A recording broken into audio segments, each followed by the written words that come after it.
Here, before we start, I want to share just not a perspective at all. Just someone showed me something today, which I thought was beautiful, and it's a not perspective on this week's events. With the rally and the messages and everything, but the not perspective was Klal Yisrael is at such an incredible place of Achdus right now. Baruch Hashem. And what's going on in Eretz Yisrael is you can't imagine. You mamish can't imagine, and you should speak to people to hear it. I know everyone sees all the posts and everything, but like when you hear it from people and you hear that random yeshiva guys' wives are busy doing laundry for someone who's holed up in a hotel because they don't have a home. It's absolutely wild, the Achdus. So someone wrote, I have no clue who this person was, someone just showed me a little blurb, that the Satan couldn't handle the Achdus.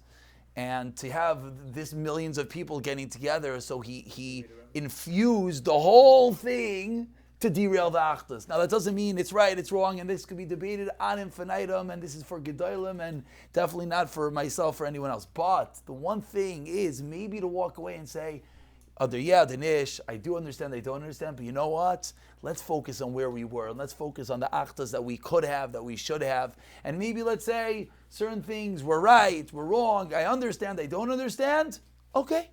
But you know what? We're going to keep on to the mission, and we're going to keep on to the Achdus. Just a perspective someone showed.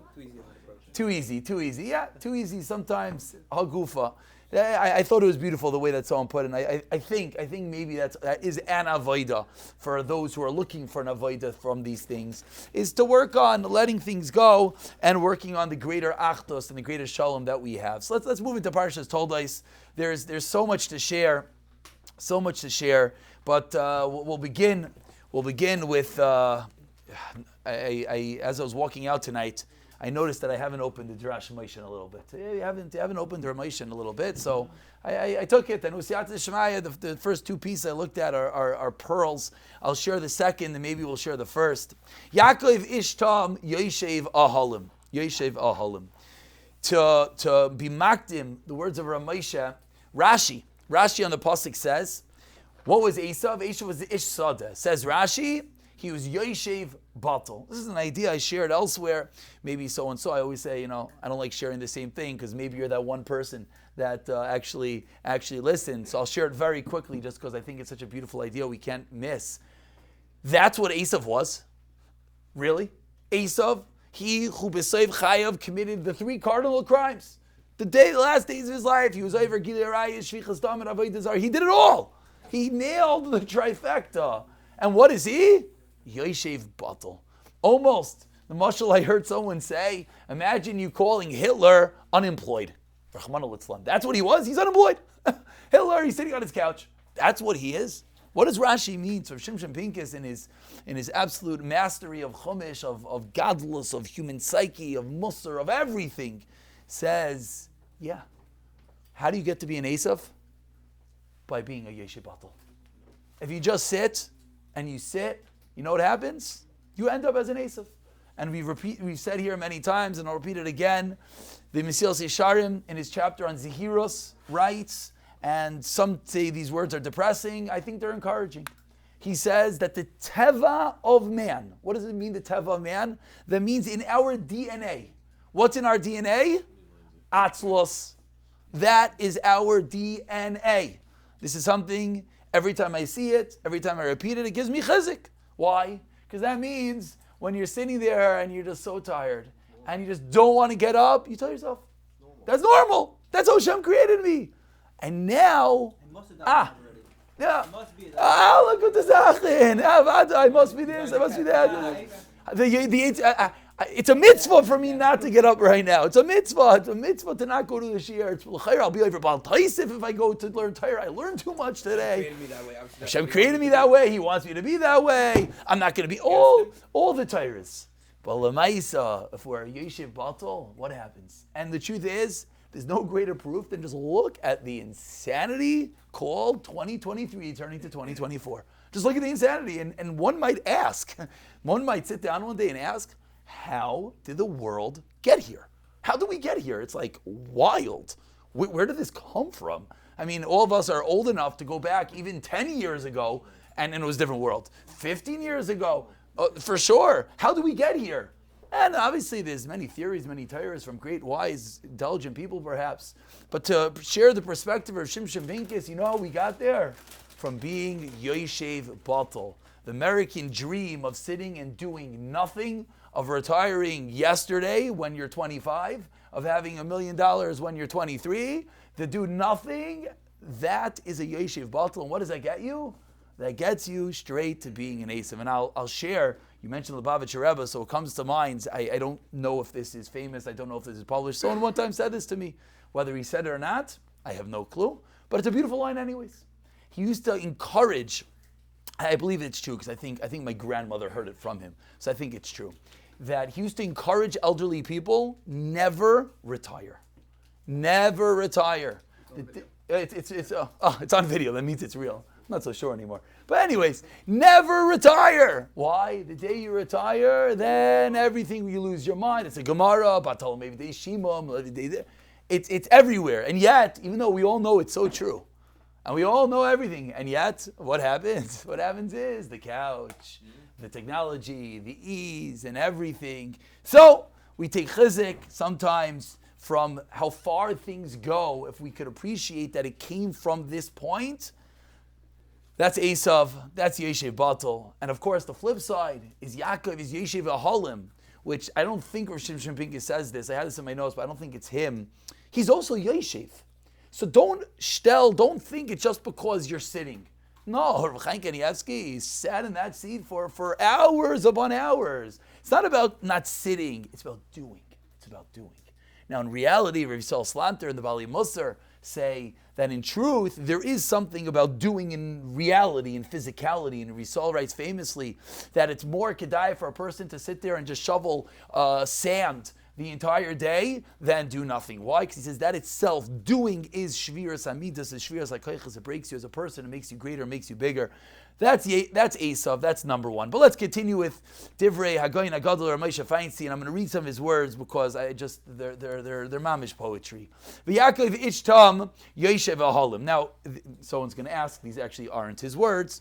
Drash Moshe Feinstein's drushes that were transcribed afterwards. You know, you got to assume that whoever transcribed them probably did he maybe missed something, but he probably did a pretty good job. Probably. A good kasha. We've just come off with Avram Avinu. We just came off of Akidas Yitzchak. We're in nisayon mode. We're in trials, tribulations. You fall down, you get back up. Your whole life is one big test. Every issue is designed by God, tailor-made for you. Beautiful. What happened to Yaakov? No nisyonis. And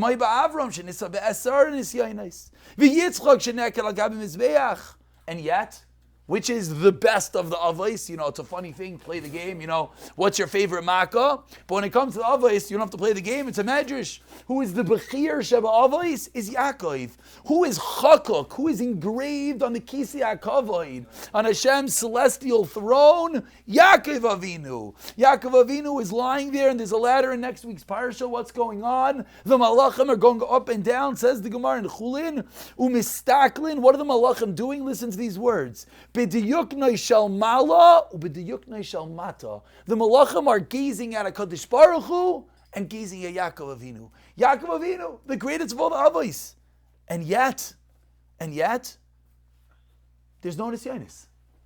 What did he do? He had with Esav, but it wasn't a nisayon.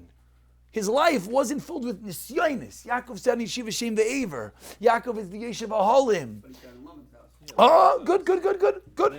Yes, yeah, good. You're all correct. You're all absolutely correct. But there's also a large element of Yaakov that isn't. And he had many nisim. Says Ramosha Venira, Ki Ikar Hagadlos.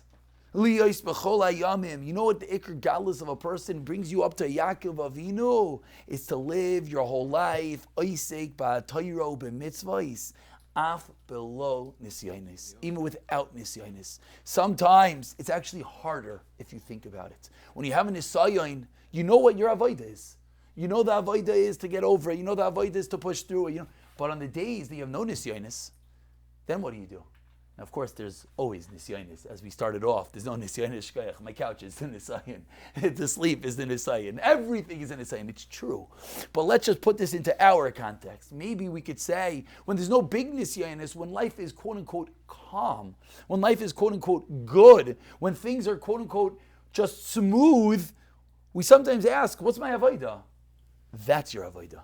Is at those moments, Yaakov Avinu, to be the Bechir Sheba Avos, the choices is to what? To keep on going day in and day out, consistent. V'adarabba, what do we daven? We daven to not have nisyonos, but rather to be Shomer V'loim Deitar B'chol Chayenu without nisyonos, because there's a godless even without nisyonos, and that is the reason why Yaakov Avinu is the Bechir Sheba Avos. An absolutely incredible thought, and what brings to mind is the Chavetz Chaim that we've shared here many times, and I feel that certain varts, the more you share them, the more maybe they go into you. It's a Mishnah on Avos. The Mishnah on Avos says, if you're Makabel Allah of all Torah, what happens? Ma'avirin mimenu ol malchus v'ol derech eretz. What does that mean?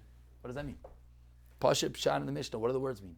If you're Makabel ol Torah, if you accept upon yourself the yoke of Torah, Hashem removes from you malchus, the kingship, and derech eretz, and mannerisms.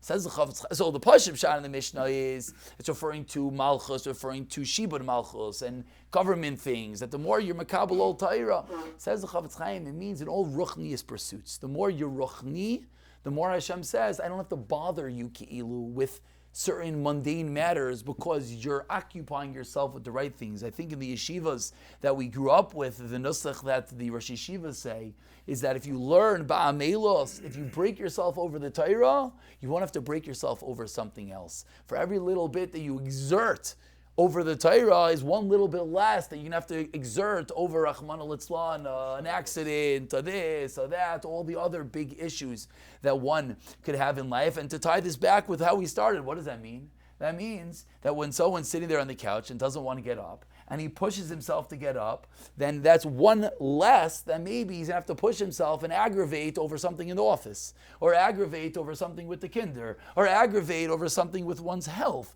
Why? Because you quote-unquote aggravated yourself. It's almost like every person has their fill of what Hashem's going to give you, and you could choose how you're going to take that. If you're Makabel, the old Torah, then it'll be Ma'avirin Mimenu Ol Malchus Va'ol Derech Eretz. Let's finish with one more vart. Actually, two more. First, one more short Ramosha Feinstein.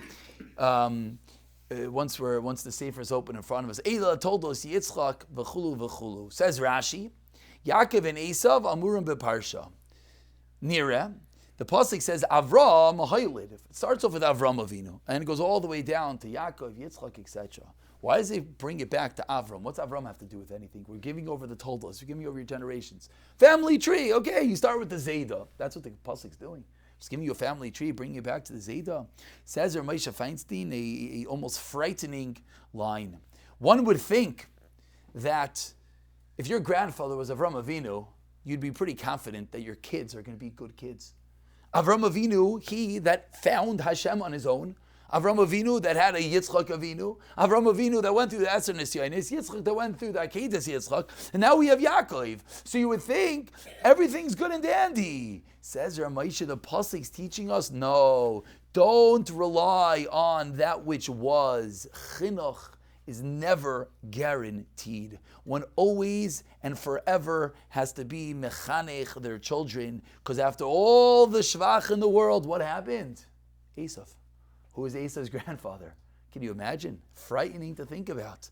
So what's the answer? The answer is that we have to work on being mechanech the children, which we know what's chinuch in the eyes of Ramosha Feinstein. Again, he says this kama v'kama places. Ramosha says famously, what's pshat? The whole America was Meiser Nefesh for Shabbos. This might be Ramosha Feinstein's most famous zug. It's funny, it's his most famous zug, yet it's the one thing that I don't know if we actually learned from him. And yet if you, unfortunately, zoom into too many people's houses, you see that we're all maybe at some level guilty of the following crime. Says Ramosha, America How many of the Zaydas and the Elta Zaydas, they were Meiser Nefesh for Shabbos, right? We all have heard the stories of the people that their sukkah generations were what? All the pink slips every time that they got fired for Shabbos. And yet, what happened to all the kids? They all went off the derech. How's that possible? Does it make any sense? Says Ramesha, because he used to come home when they got fired, and you'd shver to be a yid. So if you grow up with Tati, Daddy, Abba being shver to be a yid, then in the bones, even though you have to think about this, even though in words, but he's saying it's shver to be yid as he just gave up his job, as he week after week showed his greatest commitment to Hashem. So you would think, what goes into that child's DNA? What's the bottle that he's nursing from? You would think it's the most incredible emunah. Can you imagine being brought up in a household of such emunah, of every week saying, I'm giving up my job for Hashem? And yet, says Ramesha, no, because that's not what went into the kids. It's the attitude that the kids absorb. It's how you do it. It's not what you do. It's how you do it. To put it perhaps into our terms, as we're trying to bring everything full circle. So we spoke about that the teva is to be in the couch. And we spoke about how the godless of Yaakov Avinu is to keep on learning Torah when it's calm. So you would say, okay, so I'm going to be machazik myself and I'm going to push myself off the couch and I'm going to open a sefer. But unfortunately, if you do it with an oi, if you do it with like, I got to go to shul, the shir, davening. So what we think? What are we showing our kids? I'm going to shul, I'm davening, I'm learning. What are they hearing? What are they absorbing? Unfortunately, what they're absorbing is your oi. What they're absorbing is that you don't really want to do it, which is normal. It's teva. So it's almost like unfair, one could ask. Hashem created us as these heavy, mundane creatures. We got to overcome that, and then we got to do it with a smile. That's what chinuch is. That's what chinuch is. Chinuch is that you got to do it with a smile. And then, b'siyata d'shmaya, we will make it. We're just going to conclude. We're not going to say the Vart. We said the Vart elsewhere. But just to conclude, you can't go through this week's parsha. This is the parsha of Akol Kol Yaakov Vayidayim Midei Esav. So all we'll say over is to make sure we know the words of Rabbeinu Bechayai, that what is Akol Kol Yaakov? It's the kol in the Bati Knesiyos and the Bati Midrashos. It's the kol of Tefillah, of Torah, and that is what is Shoiver. That is what destroys the Yadayim Midei Esav.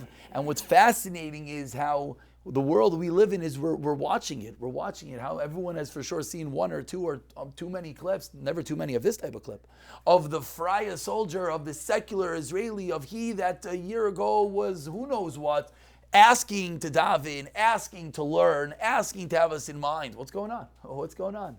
Where the world is seeing with utmost clarity, Akol Kol Yaakov Vayidayim Midei Esav. So what do we have to do? What we have to do is we have to realize we're the Kol Yaakov. We are that Kol Yaakov. So if they're recognizing it's us, we have to recognize it's us. Sometimes you have to ask yourself that question. Do we really recognize it's us? And if we did, probably we'd have a little bit more chizik, a little bit more encouragement to daven and to learn.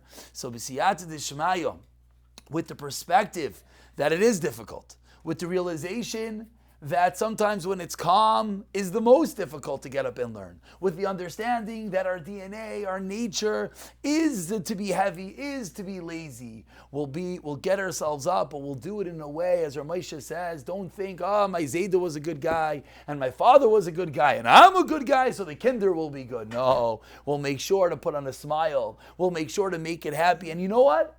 Maybe let's go one step deeper. What happens when we don't? Let's just be honest for a moment. We don't. We get up and we do the eye.